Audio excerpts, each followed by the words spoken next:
Good evening, everyone. My name is Lee Ball. I'm the Chief Sustainability Officer here at App State. For those of you that just got here this afternoon, this evening, and weren't here earlier, welcome to the 8th Annual Appalachian Energy Summit. We're really glad you're here.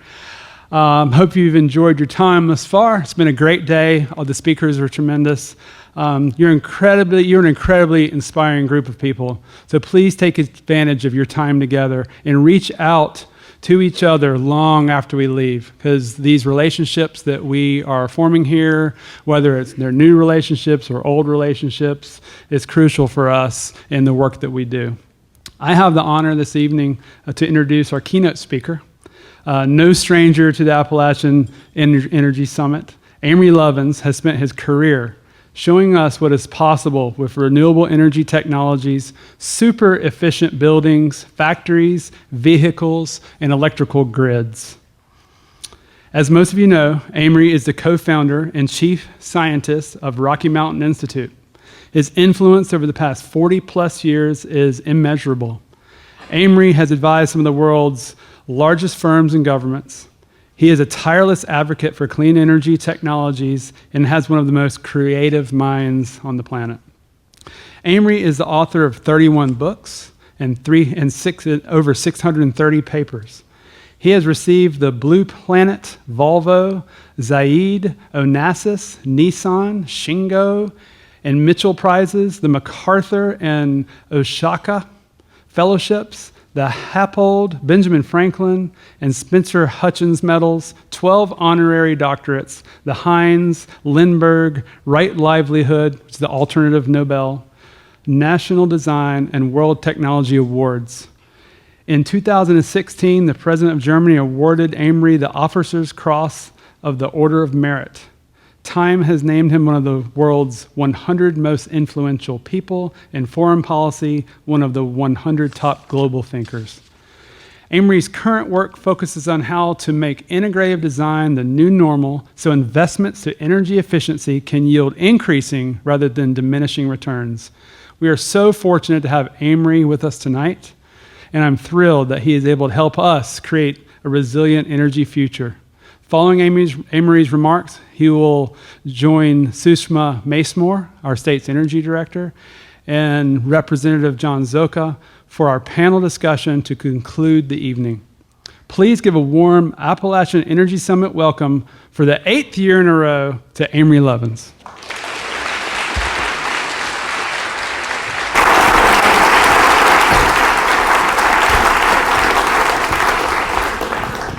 Well, thank you. Boy, after 8 years, I was looking at that old photo before my mustache turned gray. Actually, half gray. I guess that means my right brain is older than my left brain. And after that generous introduction, I can't wait to hear what I'm going to say. But I'm grateful for this opportunity to explore how we can solve our energy problems at App State, here in the mountains, statewide, nationally, globally, in ways that make us better able to withstand the increasing turbulence and shocks of a warming and unsettled world. And that's the resilience part. And to get there, I need to summarize for you how the energy system is transforming so that you'll see what a wonderful toolbox we can apply. You see, for all its imperfections, America's dynamic market economy is rapidly taking us to a more stable, prosperous, job-creating, and resilient energy future. That's not good for everyone, but in a rich country that has about as many coal miners as it has yoga instructors, giving displaced coal miners a fair and just transition is manageable. And we'll need to do it because coal-fired power plants are retiring twice as fast in this federal administration as they were in the previous one. And to see why that's happening, we need to understand a huge shift that is now well underway across three of the world's biggest economic sectors. Ford's auto industry, Edison's electricity industry, Rockefeller's oil industry changed the world. And now the first two of these three great industries, autos and electricity, are coming together to eat the third one, the oil industry, whose supply has long symbolized energy vulnerability.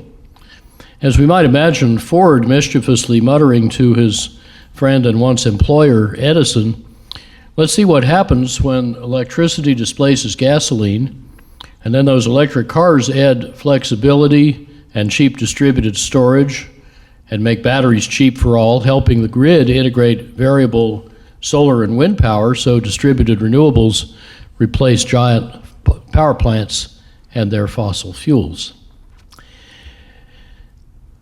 I'll start, as always, on the demand side, because the world's biggest energy source is actually bigger than oil. It's the energy saved just since 1990, two-thirds of it by more efficient technologies for converting energy into the services we want: hot showers, cold beer, mobility, comfort. If the United States' total primary energy use demand had kept growing in lockstep with GDP since 1975, we'd have used this much energy. And instead, we cut that use by more than half, saving cumulative energy equal to 25 years of current use. But meanwhile, renewable energy output doubled, and yet with 30 times less cumulative impact than the savings. Renewables get virtually all the headlines because they're visible, but energy is invisible, and the energy you don't use is almost unimaginable. And yet saved energy is avoiding each year about twice as much carbon emission as renewable growth is. And this low-hanging efficiency fruit keeps growing back faster than we can pick it. It's mushing up around our ankles. It's spilling in over the tops of our boots. How much more of it is there? Well, many times more than we thought. Around 1975, our government and industry all said that the energy needed to make $1 of GDP couldn't go down. A year later, I heretically suggested it could drop 72% in 50 years. So far, it's dropped 58% in 43 years. But just the innovations already added by 2010 can save another threefold, twice what I originally thought, at a third the real cost. And today that's looking conservative because optimizing buildings, vehicles, and factories as whole systems, not as piles of parts, can often make very big energy savings, cost less than small or no savings, turning diminishing returns into increasing returns. And the evidence for that surprise is in a peer-reviewed paper you can find by just searching for the phrase, "How big is the energy efficiency resource?" It's posted free and it has a 4-minute video abstract. Unlike oil or copper, most of the new energy efficiency resources we've just discovered cost less than the ones we're now exploiting. That's because these new several-fold bigger savings don't come from adding more or fancier widgets, but from using fewer and simpler widgets, more artfully chosen, combined, timed, and sequenced. So while metal ore bodies and oil reservoirs are finite assemblages of atoms, energy efficiency resources are infinitely expandable assemblages of ideas, depleting only stupidity, a very abundant resource. Let me give you a few little examples. My wife Judy and I live in this building 7,100 feet up in the Rockies near Aspen, where temperatures used to dip as low as minus 47 F. But our house does no combustion. That's so 20th century. Super insulation, ventilation heat recovery, big super windows that insulate like 16 or even 22 sheets of glass, but look like 2, cost less than 3. Those things make the building 99% passive solar heated, 1% active solar. And super efficiency added less construction cost than we saved by eliminating the heating system. So the net construction cost went down a little. Then we also saved 99% of the space and water heating energy, 90% of household electricity, half the water. It all paid back in 10 months with 1983 technology. Today's is better and cheaper. Now, the building wraps around this 900 square foot jungle seen here in a February snowstorm, and so far it's produced 76 passive solar banana crops. Right now I'm harvesting the limes and babacos and waiting for the next guavas. And without needing to look like this, our house helped inspire several 100,000 European passive buildings that, like ours, have no heating equipment and roughly normal construction cost. In Germany, reportedly 2/3 of those are retrofits, fixing up old houses. And this works from Old Snowmass to Bangkok, Thailand, a climate range that includes nearly everyone on Earth, certainly everyone in North Carolina. And wherever you live, integrative design gives many benefits from each expenditure. So this white arch that holds up the middle of my house has 12 different functions, but it has only one cost. Integrative design is evolving very quickly. It's the way our Empire State Building retrofit saved 38% of its energy with a 3-year payback, but then 3 years later, our cost-effective Denver retrofit saved 70%, making this half-century-old federal complex more efficient than what was then the best new U.S. office. That, in turn, is less than half as efficient as our own net positive, no mechanicals, passive office. And now there's a building in the south of Germany using 3/5 less energy than ours. But all these technologies existed over a decade ago. What's mainly improved is not so much the technology as the design, the way we choose and combine technologies. And why does that matter to electricity? Because buildings use 3/4 of our electricity. Now, integrative design works for all kinds of buildings, big and small, old and new, hot and cold climates, dry and wet climates. In these two European graphs, bigger energy savings are to the right, higher prices are up, and in those units, the average U.S. retail price of electricity is 0.1 of these units. So there's a whole bunch of diverse buildings there, new ones on the left, retrofits on the right, that you can see save up to at least 90% of their energy without needing to cost significantly more per unit of energy saved. The big vertical cost scatter only shows the business opportunity from conforming inferior projects to best practices, because whatever exists is possible, and you see in both new and old buildings, there's all these projects that are very near that horizontal axis of almost no extra cost. And by 2050, at historically reasonable rates, American buildings can become 3 or 4 times more efficient, saving $1.4 trillion net present value with a 33% internal rate of return. So those savings are worth 4 times what they cost. By the way, industry using the other quarter of the electricity and again can also accelerate, double its energy savings, its energy productivity with a 21% internal rate of return.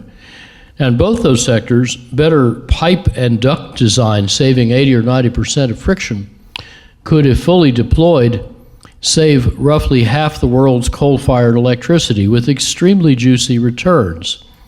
And just as my house more than paid up front for super insulation by eliminating the heating system, so fatter pipes and ducts more than repay any higher costs by shrinking the pumps and fans and motors and power supplies.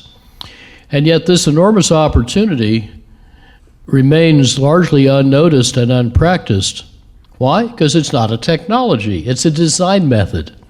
And very few people yet think of design as a way to make things big fast. But no magic is needed, and the methods can be spread at the speed of YouTube. To wring out friction, you just use big pipes and small pumps, not small pipes and big pumps. And to eliminate elbows with all their friction, we lay out the pipes first, then the equipment. We lay out supply pipes as if they were drains. We bend minds, not pipes. So our colleague Peter Rumsey's retrofit of the Oakland Museum's condenser water pumping loop cut the pumping energy by 3/4 with a 2 or 3 month payback.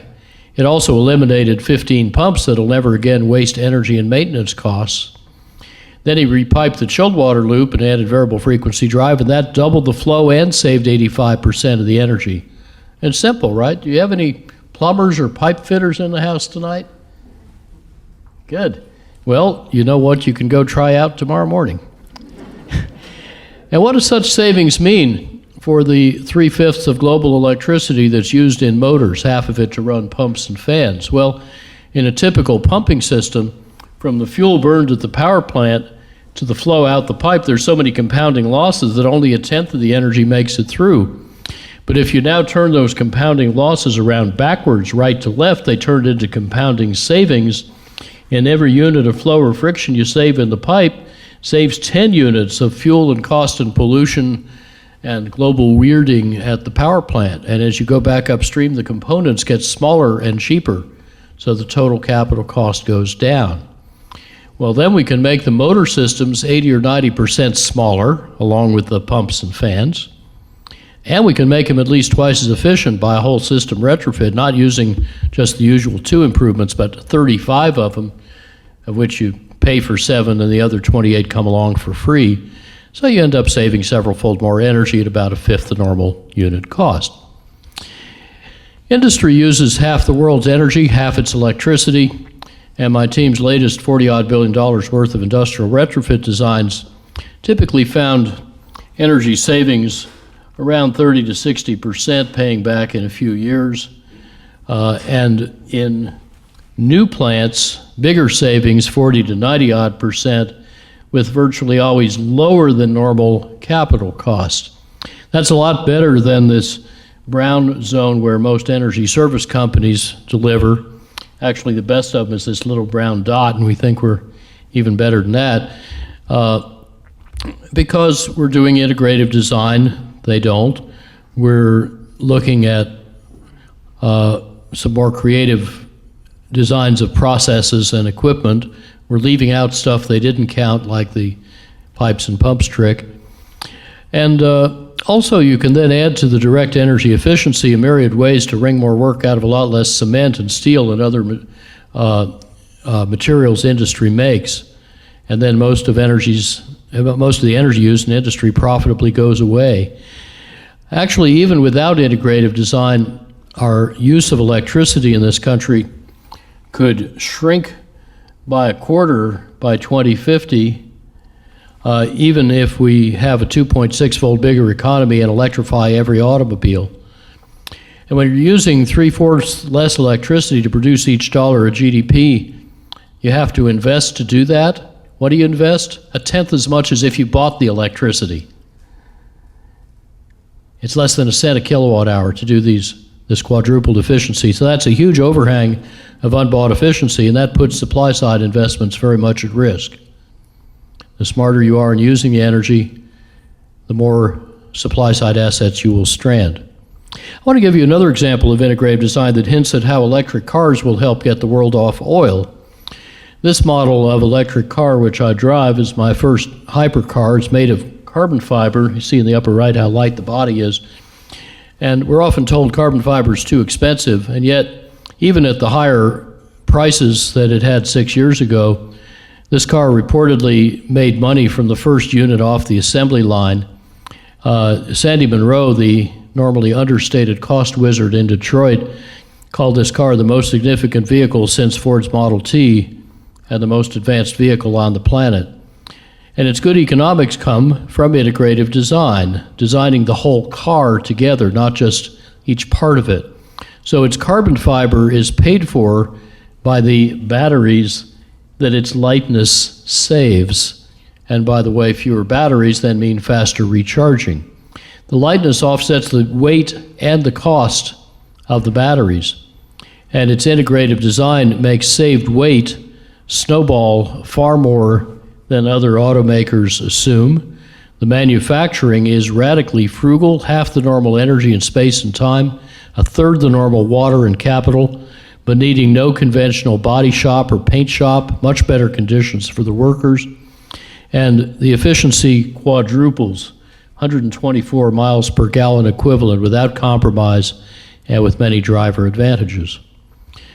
By the way, in heavy vehicles, we helped Walmart's truck fleet saved half its fuel per case in a decade. That included smarter logistics, but better technology alone can profitably make our 18-wheelers at least 3 times more efficient, airplanes 3 to 5 times, like these decade-old designs from Boeing, NASA, and MIT, through a mixture of better aerodynamics, components, of course, lightweighting. And there's a lot more to come. Let me throw a little ringer in here.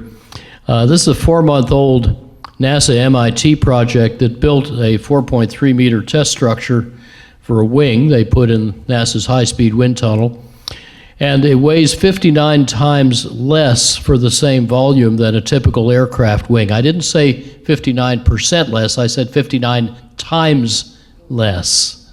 It has the strength of elastomers, but the gossamer density of aerogel. Eliminating movable flight surfaces, every part of the whole shape passively adapts continuously to optimize the aerodynamics for real-time flight conditions, just like a bird's wing in flight. And there are thousands of these little identical molded polymer little parts, different strength and stiffness in different directions, and they can be assembled by swarms of programmed robots, or in this case grad students, into an airplane of any desired shape. So this breakthrough is still only in the lab. It's early days, but it opens revolutionary prospects for lightweighting and aerodynamics, cost reduction, and radical oil savings, or whatever the fuel is. It won't be oil. So without any of that gee whiz stuff, and without most of today's revolution in shared connected electric mobility, the U.S. can greatly increase total mobility, as you see in the subtitle, while phasing out oil with a juicy internal rate of return over 17%. How do you do that? Well, you can first get efficient by technologies that are either included or overlooked in the official forecast, and use vehicles more productively. Then you can switch fuels, but there's not much fuel left to switch. Super efficient autos can use any mixture of hydrogen fuel cells, electricity, and advanced biofuels. Heavy trucks and airplanes can realistically use advanced biofuels or hydrogen. Trucks could even burn natural gas, but no vehicles will need oil. And any biofuels needed could be made 2/3 from waste without displacing cropland and without harming climate or soil. And so far, this 2011 graph closely matches right at the orange-yellow interface there what is actually happening in the market. Now, oil owners are therefore even more at risk from market competition than they are even from climate regulation. You see, the cost of getting a U.S. automobile off oil fell from $18 per saved barrel 7 years ago to under $10 today, and it's heading below zero in the next 6 years. It's hard to beat zero. Oil is becoming uncompetitive even at low prices before it becomes unavailable even at high prices.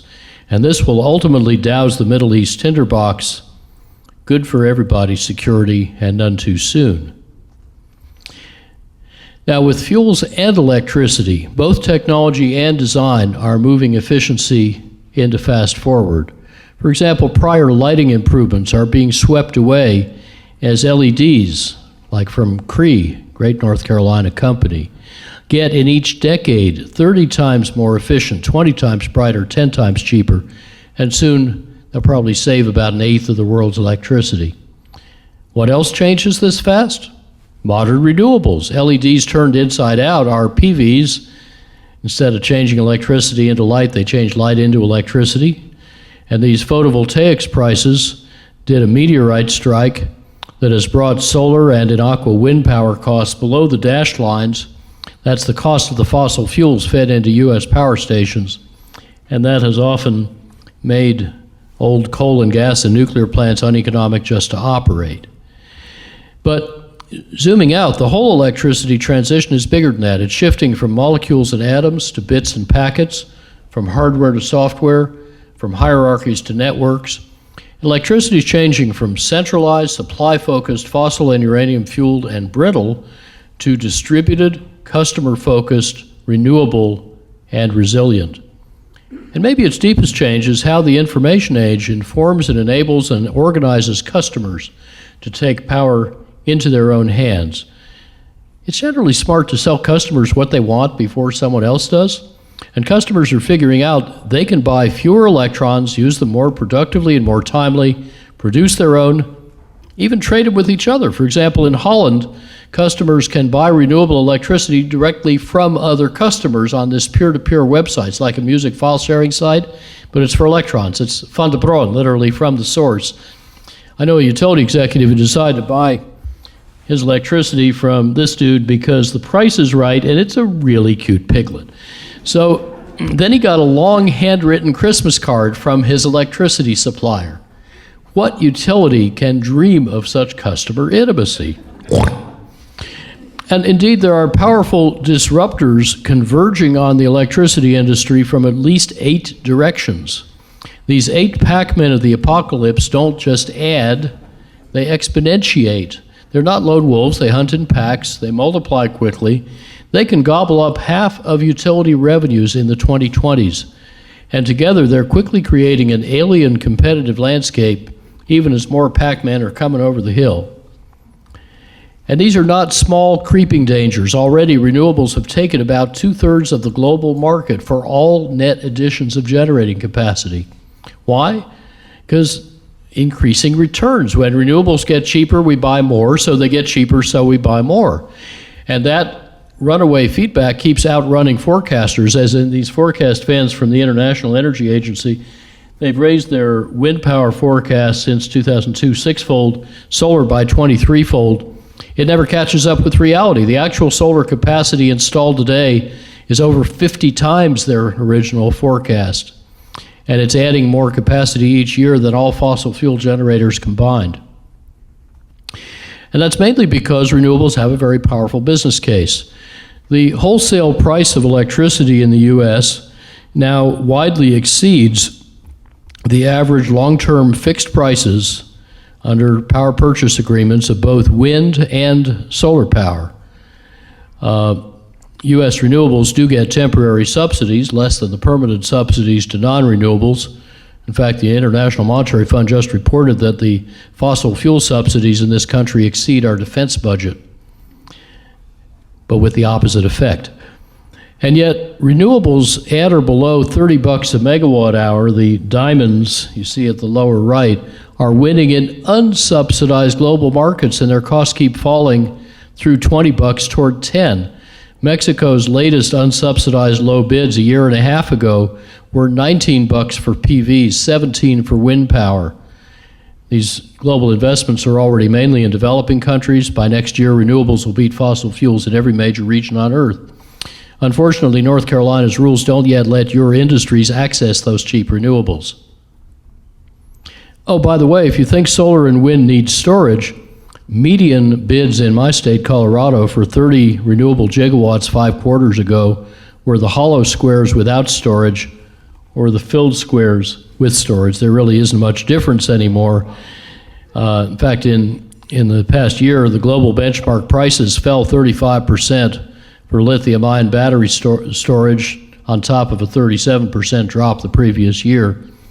Oh, and then there's this loony green hippie state called Oklahoma, where a few days ago their latest free market power plant investment is a triple hybrid, wind plus solar plus batteries, and that beats gas and everything else hands down. Old and new gas combined cycle plants no longer have a business case, even with low-priced frack gas, and their market's collapsing because all of their outputs, energy and capacity, ramping and flexibility, ancillary services like voltage and frequency stability, all that stuff you can now get faster, better, and cheaper with carbon-free portfolios, what we call clean portfolio, efficiency and demand response, renewables, and storage. And in the U.S. alone, this could strand over $100 billion of new gas plants now planned, $500 billion of gas supply to fuel them. And already we got new combined cycle gas plants going broke even in places like Texas. And yet we heard this afternoon that Duke wants to build another 9 billion watts of new gas plants in this state. Maybe it has something to do with using their proposed rate-based gas pipeline, and it'll be interesting to see the business case they put forward in the RFP process. Gas, by the way, faces tough competition not only in power plants, but in all other uses too, especially space and water heating. And getting off gas, not just oil and coal, would help climate and energy resilience. So it's good news that governments from Britain and Holland to Berkeley are stopping new gas hookups and aiming to convert existing ones from gas to efficiently used renewable electricity. I think in due course, North Carolina will go that way too. Now, it's true that solar and wind power output vary, but they vary at least as predictably as demand does. and can be very accurately forecast, and reliably integrating them into the grid is no harder, and it's probably cheaper than backing up intermittent thermal power plants, nuclear and fossil fueled. Consider, for example, a difficult case called Texas. Its grid has no big hydro dams, it's not connected to the rest of the country, and in a typical summer week in 2050, the expected loads can get a lot smaller and less peaky with profitably efficient use. Then we can make 86% of that annual electricity with wind and photovoltaics, the other 14% from dispatchable renewables. And this 100% renewable supply can then match the load, the dashed line, by putting the surplus electricity into two kinds of distributed storage that are worth buying anyway: ice storage, air conditioning, and smart charging of electric autos. And then we can recover that energy when needed, fill the last gaps with unobtrusively flexible demand. Now you got 100% renewable electricity every hour of the year with no bulk storage and with only about 5% left over. So the economics should be excellent even at today's prices, let alone lower future prices. And this is not just theoretical. Some grid operators are doing that choreography today. Germany, Italy, Britain are about a third renewably powered, but there's 4 other European countries with modest or no hydropower that are meeting about half to 3/4 of their electricity needs from renewables, adding no bulk storage, and with superior reliability. In Germany and Denmark, it's 10 times as good as ours. The ultra-reliable former East German utility is 42% wind and solar powered, and its CEO says they could easily get that to 60 or 70% without adding bulk storage. So, as my colleague Clay Stranger says, the operators have learned to run these grids the way a conductor leads a symphony orchestra. No instrument plays all the time, but the ensemble continuously creates beautiful music. Now, grid integration then gets even easier with battery electric cars and smart charging. Last year, the world sold about 2 million electric vehicles. China sold more of them than the world sold the year before. Next year, the world will have over 200 models of electric cars. That's because of, and it causes, plummeting battery prices. And now India, Germany, automakers like Volkswagen, Ford, GM have such ambitious electric vehicle targets that if we did need cheap batteries for the grid, they would arrive about a decade or two sooner than expected. In another 5 years, maybe less, an electric car will cost no more to buy than today's gasoline cars. What does that mean? That means abundant cheap batteries everywhere. That implies distributed solar everywhere, gas industry distress, the end of thermal power stations, vast distributed storage and demand flexibility, and perhaps much of the grid's becoming a stranded asset over time, like phone company copper. This prospect gives utility executives nightmares. It gives venture capitalists sweet dreams.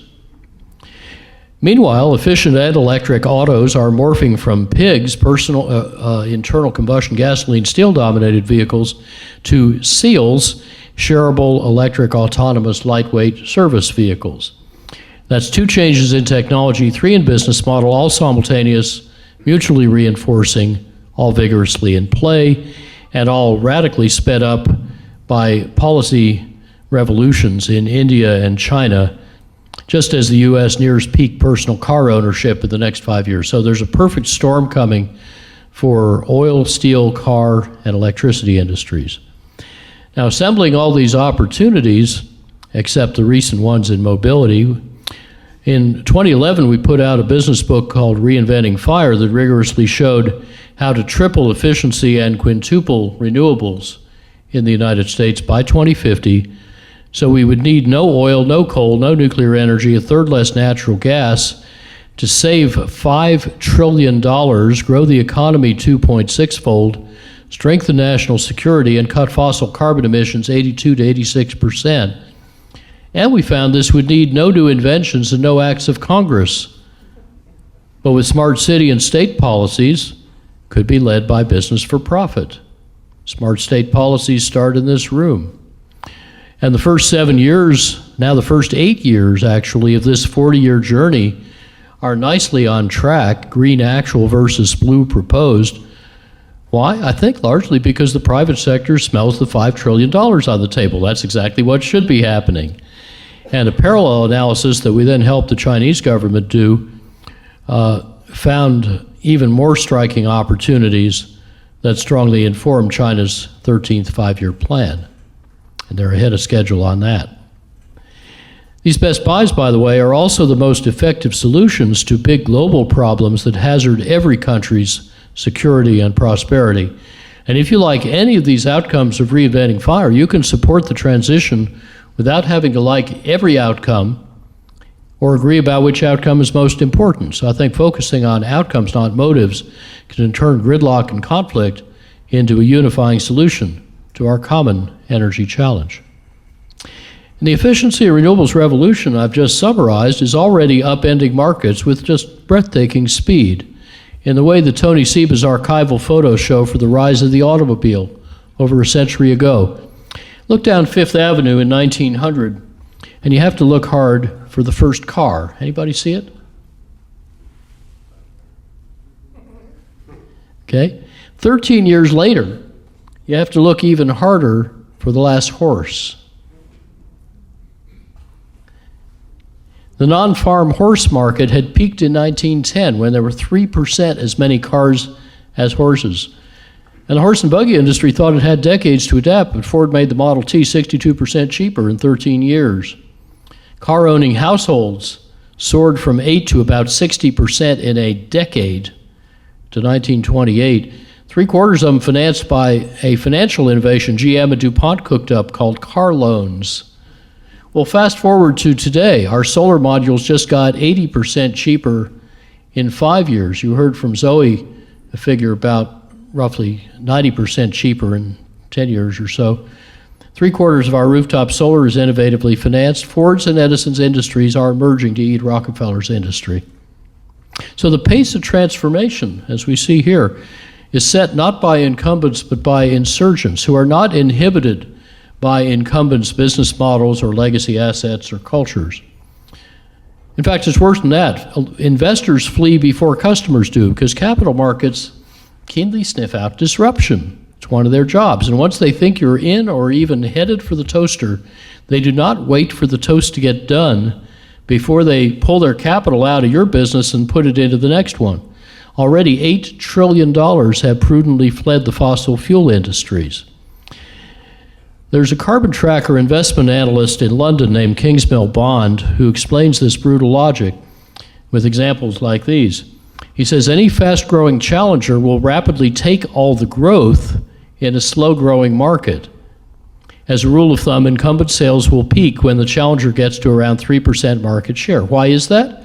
Because most investors aren't just looking for size, they want growth. And they try to sell their stock just before the sales peak, because after that, stagnation strands assets and competition cuts prices.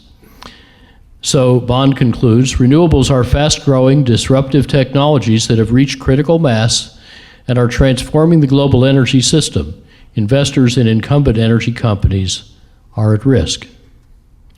So please hold that picture in your mind while we talk about resilience, because these market forces are rattling incumbent energy industries.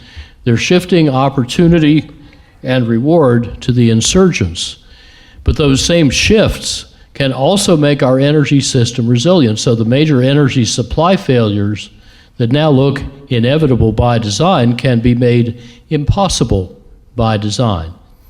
And that's essential because we're headed for what one author called hell and high water. The climate change already committed by the greenhouse gases already released is twice as big as what we've seen so far. Supposedly impregnable energy infrastructure is proving all too vulnerable, as you see in these illustrations. And renewables typically resist such stresses better than fuel systems do, because you don't have to have a system for hauling fuel from far away, or any fuel. But even solar projects may not withstand a Category 5 storm, as seen here in the damage in the Virgin Islands, unless you designed for it. And when some solar projects did suffer that damage, Rocky Mountain Institute published a design guide for Cat 5 resistant solar design, and the insurance industry kind of burned up the wires downloading it and speedily wrote it into their requirements. Now, grid electricity is ubiquitous, vital, and yet it's very vulnerable. So modern societies face an increasingly existential threat from cascading and potentially economy-shattering blackouts caused by accident or malice. They're caused by squirrels, one of the biggest causes, tree limbs, operator errors, earthquakes, superstorms. They can also come from solar storms, electromagnetic pulse attacks, increasingly physical or cyber attacks. The biggest attack on the grid so far was 7 years ago in India. It blacked out 670 million people, 11% or 9% of the world's population. In 2014, 140 million Pakistanis were blacked out to destabilize the government. On the night of the Boston Marathon bombing, the U.S. escaped vast economic and political disruption when a team of highly trained but still unknown attackers started shooting up the Metcalf substation powering Silicon Valley, and they were, just by luck, interrupted minutes before shooting out the last row of transformers. Cyber attack, as Iran recently did to Turkey and Russia to Ukraine, could be a lot more serious than that. Lloyd says that a few weeks of blackout in the northeastern U.S. alone could cost $1 trillion, and that some forms of attack could be irrecoverable. Britain's spy masters warned the country last year that Russia may anonymously turn off their national grid. So here we are with more and fiercer storms, greater terrorism, asymmetric and hybrid warfare. All this makes resilience by design a lot more valuable, and yet basic grid protection is still in its infancy. Any serious attack would create a clamor for resilient solutions if there is a civilization left to respond. If I'm away from my roughly 300% solar-powered house, which for a quarter century has worked continuously with or without the grid, I'm always surprised when I wake up in the morning and the lights are still on. The major blackouts so far have been quickly recoverable events, but a bad one could put us back in the 7th century. Botnets, malware, Stuxnet, thousands of probing attacks on American utilities every day. Actual blackouts, actual extortions of foreign utilities are now becoming commonplace. And yet our institutions have done little since a Defense Science Board panel I was on surfaced the cyber issue a decade ago. And many utilities have done little or nothing since then as the bean counters argue over who should pay for it. I wish our solar inverters were all hardened against electromagnetic pulse, as military electronics are. Doesn't cost much. A single North Korean high-altitude nuclear blast requiring no guidance, no re-entry technology could probably destroy much of the North American grid. I wish utilities would protect the few hundred biggest transformers with a $50,000 diode shunt to ground so they won't burn out in a geomagnetic storm, one of which narrowly missed the Earth last year. It was of a similar class to the 1859 Carrington event, which set some telegraph offices, the internet of that day, on fire, and it let some of the operators send messages without using their batteries. There was a solar storm in 1921 estimated to cost several $1 trillion if it happened today. 1972, we had a solar storm that started detonating a lot of Navy sea mines in North Vietnam. 1989, we had a solar storm that collapsed the Hydro-Quebec grid in seconds and blacked out 6 million people. And maybe the most intense solar flare yet observed was just 6 years ago, and luckily most of it just missed the Earth. These are not rare events. It's a question of when, not if, and unprotected power grids, probably including yours, are living on borrowed time. That's something the Commission could tell the utilities to fix. Now, connecting distributed generators so they work safely and reliably with or without the grid is the Pentagon's strategy for powering military bases for mission continuity. And yet, that approach is seldom available to the civilians that our armed forces are defending. You see anything odd about that? When Superstorm Sandy blacked out more than 2 million New Jersey households for days, New Jersey was number 2 in the country, just as you are now, in solar installations. They had over 1 gigawatt of rooftop solar installed. Over 90% of it was fine, and most of the rest that flew away with the roofs was okay when it landed, but all that stuff had been wired not to work without the grid. So it took weeks to recover. And yet today has an industry consensus standard that can keep hookups resilient and line workers safe. It's called IEEE Standard 1547, and allows safe manual islanding. That's letting your own inverter run even if the grid goes down, and in a way that protects the line workers. And it was just updated to let smart inverters auto island. So it's all in software. You don't even know that the grid went down. You just know your lights are still on. Well, we can reorganize distributed renewables then into local microgrids that normally interconnect freely but can split apart fractally at need, stand alone, and serve critical loads, and then reconnect seamlessly. So regulators should allow and encourage this, or at least prohibit its prohibition. And they should also encourage and help utilities to rewire every one of our gasoline filling stations with solar cells and batteries, so in a blackout they can still pump fuel.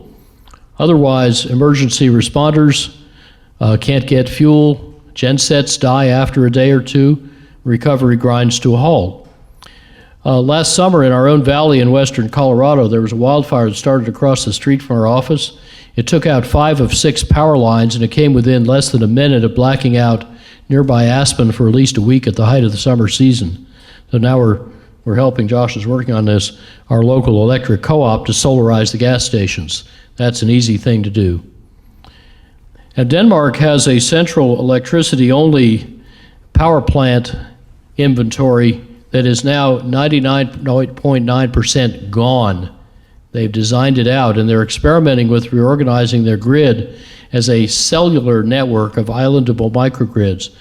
This has already been done, actually, with Chinese help in Cuba. The same resilient grid architecture let Cuba reduce its serious blackout days from 224 in 2005 to 0 2 years later. And it sustained vital services the next year, even when 2 hurricanes in 2 weeks shredded the eastern grid. Same thing happened a couple of years ago. I would not like to live in Cuba, but I think there's an interesting lesson here. And in 2010, I wrote it up for U.S. theater commanders in Iraq and Afghanistan, who, like their hosts, wanted to rebuild damaged grids resiliently to stop frequent attacks on them, but the White House vetoed it and made them rebuild it the old way. Currently, the White House and the Secretary of Energy, although not as civil servants, remain fixated on trying to bail out coal and nuclear plants that are rapidly failing in the market. And they made a really imaginative argument, which the Federal Energy Regulatory Commission, including 4 Trump appointees, rejected 5-zip. Their argument was that coal and nuclear plants had fuel on hand, and somehow that made them more resilient than gas plants, which depend on continuous delivery through pipelines, unless there's local gas storage, or renewables, which were assumed unreliable, even though they've done better in major storms in recent years. There's a really big fallacy in this argument I want to make sure you spot, and that is 98 or 99% of power failures in this country originate in the grid. And any kind of big plant, coal or nuclear, for example, absolutely depends on the grid. Less than 1/1,000,000th of our power outage hours in this country have been caused by lack of power plant fuel. And those were due, by the way, to coal supply problems. But solar on the roof of your home or office or factory or school or hospital can shield you from those grid interruptions. So wired right, wired resiliently, it can make your power supply 50 or 100 times more reliable. If we want resilience in North Carolina, we're going to need to allow that kind of choice and private enterprise competition to deliver those solutions. Actually, all of our fuel supplies, oil and gas and coal, are vulnerable. Just look at the map of coal distribution. It's some years old, but hasn't changed much. And that huge trunk growing out of the Powder River Basin in Wyoming carries 2/5 of U.S. coal. So 2005, they had a heavy rain, 2 coal trains derailed on consecutive days. It disrupted and reduced coal shipments most of the rest of the year. The spot price of coal more than doubled. And markets are now fixing this problem by killing the coal business and bankrupting the operators in the Powder River Basin. And yet states like Montana, Wyoming, Ohio are joining the federal government in fiercely defending uneconomic coal plants at taxpayers' expense. Also, remember that power plants and their fuel supplies are weather sensitive. 8 years ago, cold snap shut down 50 Texas fossil-fueled power plants that weren't prepared for burst pipes and frozen coal piles. In places that normally get cold, like Pennsylvania and Wisconsin, polar vortices recently are just the latest of many episodes of frozen coal piles, stuck oil barges on frozen rivers, power plants that won't start. And climate change is going to make those kinds of extreme weather events more frequent, suggesting again the resilience value of not needing fuel at all. This is consistent with some straightforward design principles for inherently resilient systems. We stated these 38 years ago in the Pentagon's first and still its definitive unclassified book on how brittle energy systems could be redesigned to be resilient. And these often overlooked principles are where the market will take us if we let it. Notice that this approach to architecting resilient systems defines resilience as a lot more than just the currently popular definition of being able to withstand a shock and keep going and recover promptly. Because inspired by biology, we also incorporated an important aspect of active learning from the shock, so the system bounces back stronger, smarter, and more resilient than before it happened. And you see, this is just a matter of system architecture. It's not difficult, and it's where the market's trying to take us. By the way, nuclear plants, in case you were wondering, have been winnowed and their operations improved very commendably to the point where the operating units in this country average about 92% of their theoretical output potential. However, the cost of getting there is 62% of the original plant orders were canceled before startup or prematurely closed later. More are slated for closure. 14% suffered a forced outage of a year or more, 10 of them twice. Only 11% have escaped such long outages and remain economically viable in their regional grids. So that's an 89% risk of commercial failure so far. Not a very attractive bet. Reactors also have to shut down for routine refueling or abnormally if droughts or heat waves or floods or high winds interfere with operation. A serious accident or attack anywhere in the world can shut a lot of units, even in other countries, just as most of the Japanese capacity is still closed 8 years after Fukushima. And power reactors also have a unique physics problem that a lot of people don't quite get, but here's what it looks like. In the Northeast blackout in 2003, we had 9 reactors running perfectly that automatically shut down right away for safety when the grid collapsed, but then they took 12 days to get back up to full power, and in the first few days when you most need them, they produce practically nothing. Why is that? It's because they're efficient products like xenon and samarium that soak up the extra neutrons needed for restart and stability. So it's kind of like an anti-peaker. It's guaranteed unavailable when you most need it. And there's no parallel to that attribute in diversified portfolios of modern renewables. So in contrast to fossil-fueled and nuclear plants, modern energy options are highly resilient. They perform exceptionally well under stress, and you get the most bounce per buck from efficiency. And by reducing how much energy we need, efficiency stretches inadequate supplies and it buys time to improvise new supplies or fix what's broken. Renewables use no fuel, so the fuel can't be interrupted. Distributed renewables also can be as close as your roof, so they don't depend on that fragile grid. So to capture these advantages and design more broadly for resilience and at and around App State, I'd suggest you consider these simple principles for the conditions that we know we're going to be facing. First, make our buildings super efficient, net zero or net positive, new and retrofit. And that's not just energy, it's also water and, if possible, sanitation. Design out pipeline gas in new projects. If you need it, you could use local biogas. And I think this will gradually happen in the market and for safety and public health and climate reasons. Make mobility efficient, electric, shared, and connected, and need less of it by integrating and then distributing where people live, work, shop, play, pray, so they don't need to be always running around to get somewhere else because they're already where they want to be, and they have other ways of getting around and new business models that will do more work with fewer vehicles and less roads and parking. Telecommunications and fuel logistics need to be made independent of the grid. I mentioned solarizing gas stations earlier. Make sure that your cell towers are solar powered, not generator powered, so you don't need fuel logistics, which will break after a while. And make your electricity supply diverse, distributed, renewable, islandable, and resilient. Try for local food production, preferably organic, so you don't need inputs hauled from far away. That may not work if we get in serious trouble. And try to make them self-fueling.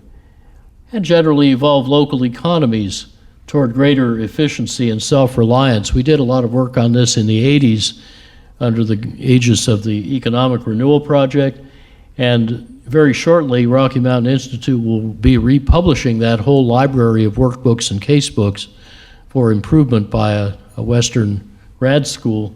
And some of the stories are very old, but they're still very good stories, and I think you may end up in your experience updating what can be done to build sustainable local economies and self-reliance from the bottom up in this way.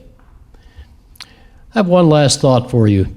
This energy transformation I've described is not just fundamental, it is elemental. The first industrial revolution was the age of carbon, and it created our prosperity and the world's mightiest industries, from coal and oil and gas.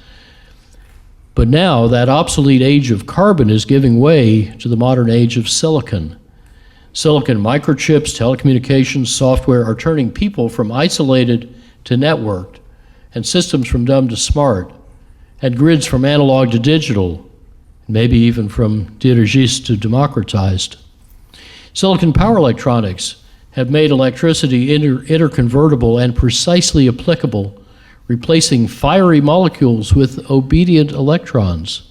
And silicon solar cells enable the ascent of energy from mining the fires of hell to harvesting the breath and radiance of heaven. So our opportunity is to enable the new energy system, not protect the old one, so the global energy transformation can move at the pace and the cost of design and software, not of infrastructure, and can be not constrained by the inertia of incumbents, but sped by the ambition of insurgents. I think we have some insurgents here tonight. If anything I've said surprises you, just remember that remark from Marshall McLuhan. He said, only puny secrets need protection. Big discoveries, he said, are protected by public incredulity. So I thank you all for your good work and your kind attention, and I look forward to our conversation.